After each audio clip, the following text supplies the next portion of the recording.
Now, what you are about to see are probably some of the oldest tattoos in the world. High-resolution imaging has found them on a 2,500-year-old Siberian ice mummy. Scientists have just uncovered a terrifying secret hidden inside ancient mummies. And it's nothing like what we thought. From the deserts of Egypt to the frozen Alps where the famous Otzi the Iceman was found, these preserved bodies have fascinated us for centuries. But new discoveries are revealing something far darker: traces of forgotten rituals, mysterious substances, and clues that challenge everything we know about life and death. We made major important discovery today. We used technology to reveal the secrets of an important mummy. Even more shocking, the evidence now collides with a radical theory in modern physics: quantum immortality, the idea that death itself may not be the end. So, could the same forces that preserved these bodies for thousands of years hold the key to proving that consciousness never truly dies? Bodies as archives. What mummification actually gives us? It was in 1999 when two hikers in the Alps made a discovery that would change science forever. Lying face down in the ice at more than 3,200 meters above sea level was the body of a man. At first, police thought it was a recent accident, maybe a lost mountaineer. But the truth was far more shocking. Tests revealed the body was over 5,000 years old. This was not a victim of modern tragedy. It was one of the oldest and best preserved mummies in history. His name today is Otzi, and he is one of the most important time capsules science has ever found. Unlike skeletons, Otzi still had skin, organs, and even intact red blood cells. His RBCs are the oldest ones ever discovered. His preservation was a complete accident of nature. He had collapsed into a shallow hollow, quickly sealed by snow and ice. The cold dehydrated his tissues and locked his body away as a wet mummy. That chance event meant scientists could examine details of his life as if he had died yesterday. Under a microscope, his blood cells were still perfectly formed. On his skin, researchers counted 61 dark tattoos, made from carbon soot rubbed into small cuts. They were not elaborate patterns, but straight lines near joints and pressure points. Many believe these were used as a form of pain relief, similar to acupuncture. This shows that even in the Copper Age, people were experimenting with therapies. What he carried with him was just as revealing. His shoes were stuffed with grass for insulation, making them the oldest known example of insulated footwear. His toolkit included a bow, unfinished arrows, and a copper axe with a yew wood handle. That axe shocked historians, as it proved that metal technology in Europe was more advanced than previously thought. Inside his body, CT scans uncovered a lifetime of struggle. His lungs were blackened by smoke, probably from living around open fires.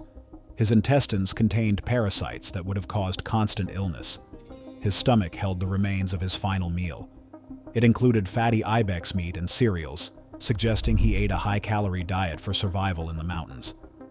Genetic analysis revealed that he was lactose intolerant, like most people of that era. But his death was violent. An arrowhead was lodged in his left shoulder, tearing through vital arteries. It looked like he had been ambushed, possibly murdered. Europe's oldest preserved body was also Europe's oldest unsolved crime, and his story is still evolving. In 2023, scientists published an update on his genome. Previous reconstructions showed Otzi as light-skinned with full hair. The truth is very different.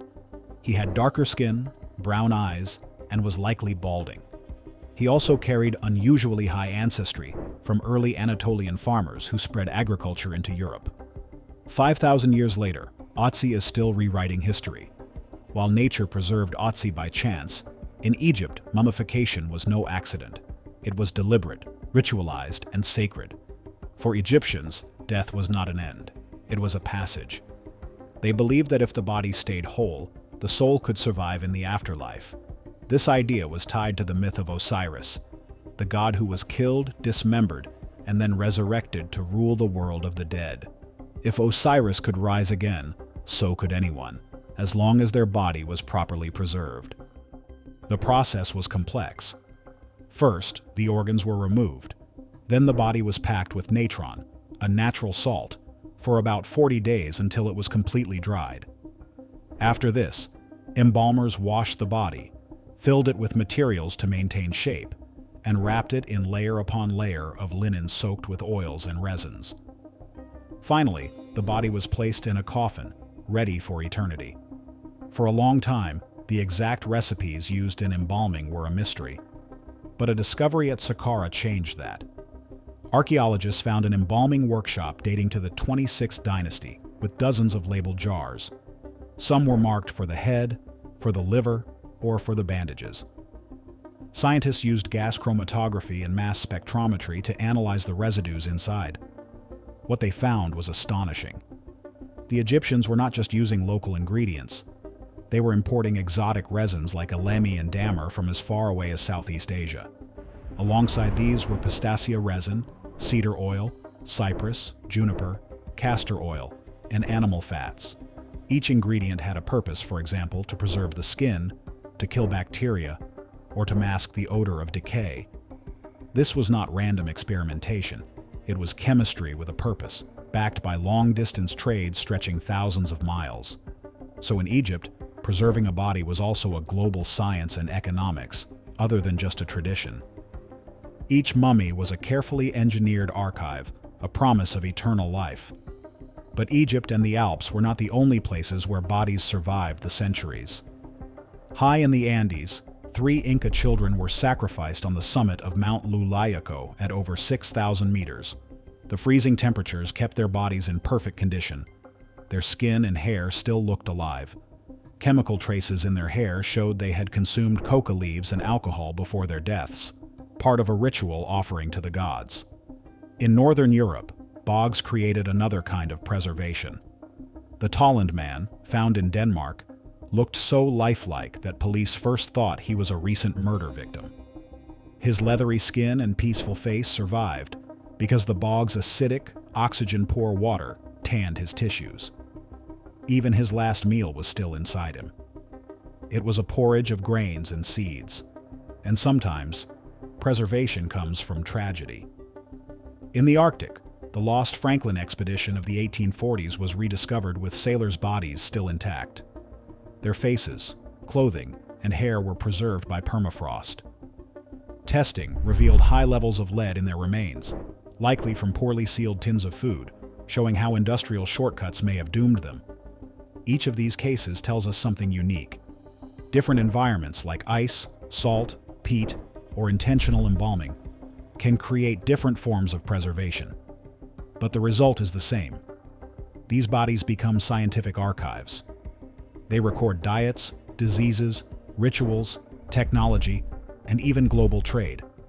They are history written directly into human flesh, and that's the claim we can safely make. Whether created by nature or by ritual, mummified bodies are not just relics. They are hard evidence. They tell us how people lived, how they traveled, and how they imagined life after death.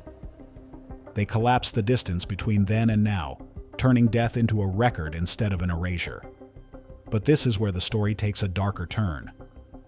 If a body can carry knowledge across centuries, preserved against all odds, what about the self? Could consciousness itself survive in ways just as strange?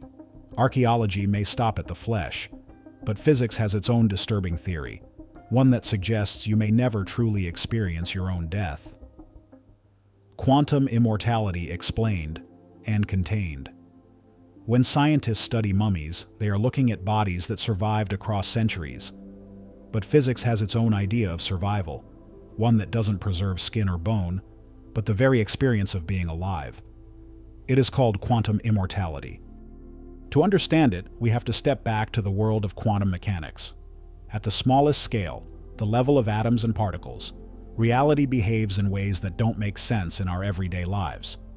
A particle can exist in multiple states at once. It can spin up and down at the same time, or be here and there in overlapping positions. But when we measure it, we only ever see one result. So what happens to the other possibilities? Do they vanish? Or do they continue, unseen? This is where the many worlds interpretation comes in. Proposed in the 1950s by physicist Hugh Everett, it suggests that all possible outcomes happen. Every time a measurement is made, the universe splits into branches. In one branch, the particle spins up. In another, it spins down. Both are real. They just exist in parallel realities that don't interact. This idea removes the need for the collapse of the wave function. Instead of one reality winning, all realities survive. At our human scale, we don't see these branches interfering because of decoherence, which is the process that keeps quantum effects hidden in the chaos of macroscopic life. But mathematics allows the possibility that parallel versions of reality are constantly unfolding. Now here comes the thought experiment that takes this to its extreme. Imagine a scenario sometimes called quantum suicide. A scientist sets up a machine that, depending on a quantum event, either fires a gun or clicks harmlessly. From the outside, most of the time, the scientist will be killed. But from the scientist's own perspective, they will only ever find themselves in the branch where they survive. The argument goes that you never actually experience your own death. In every timeline where you die, your consciousness simply is not there. But in at least one branch, you live on. And to you, that's the only one that matters. This is the root of quantum immortality. It's the idea that from a first-person view, you could keep surviving indefinitely, always finding yourself in the branch where you make it through. It's a chilling theory, but it is not proven science. It is a thought experiment. Philosophers and physicists point out serious problems. First, it is untestable. We cannot design an experiment that confirms it. Second, most copies of you do die in the branching. Survival doesn't erase that reality. It only frames it from a very limited perspective. And third, nothing in the mathematics of the many worlds interpretation actually guarantees consciousness continues in the way the theory suggests. In other words, quantum immortality is not a loophole to cheat death. It is, at best, a metaphor about subjective continuity, the strange way consciousness seems to always find itself on the surviving side until it doesn't. So what can we responsibly say? The many worlds interpretation is one of several competing explanations of quantum mechanics. It is serious, and many physicists take it as a real possibility, but it remains indistinguishable from other interpretations in experiments so far. And yet it sparks fascination for the same reason mummies do. So we have two kinds of persistence: preserved bodies we can touch, and hypothetical selves that might persist in parallel branches. Can these ideas speak to each other without claiming more than the evidence allows? The philosophical bridge: why these two stories belong in one film. Across history, people have found ways to fight against death. Egyptians preserved bodies, nature froze Otzi, and physics imagines worlds where we never feel an ending. Mummies give us hard evidence of survival through time, while quantum immortality offers a strange idea of survival across realities. But we must draw a clear line. The evidence from mummies is real, tangible, and testable. We can point to cells under a microscope, chemical traces in embalming jars, CT scans of ancient organs. Quantum immortality, on the other hand, is speculative. It cannot be tested, and most physicists do not treat it as proof of survival. For this story to hold credibility, that distinction must remain sharp. The contrast plays out on screen, moving from Otzi's frozen body, currently exhibited in Bolzano, to the embalming jars of Saqqara. The images show what bodies can reveal: blood cells under a microscope, chemical traces from resins, and CT scans of ancient organs. Then a simple whiteboard explains the many worlds idea, marked clearly as not proven. The rules are clear. The dead are treated with respect, never as props. The physics is presented as a concept, not a confirmed fact. Viewers are left with two truths that don't sit easily together. On one side, mummies give us hard evidence: blood cells, organs, chemistry, and trade routes that can be tested and proven. On the other hand, quantum immortality offers only a theory, a disturbing idea that cannot be confirmed, only imagined. That tension is the point. The story walks a line between what we can hold in our hands and what we can only picture in our minds. It keeps the mystery alive, forcing us to wonder if survival is something we can measure in bodies, or something that exists only in the possibilities we cannot yet touch. So what do you think? Are mummies the only real proof of survival through time? Or could physics be hinting at something even stranger? Share your thoughts below. And if you want more stories that push the edge of science and history, don't forget to subscribe. Thanks for watching, and we'll see you in the next one.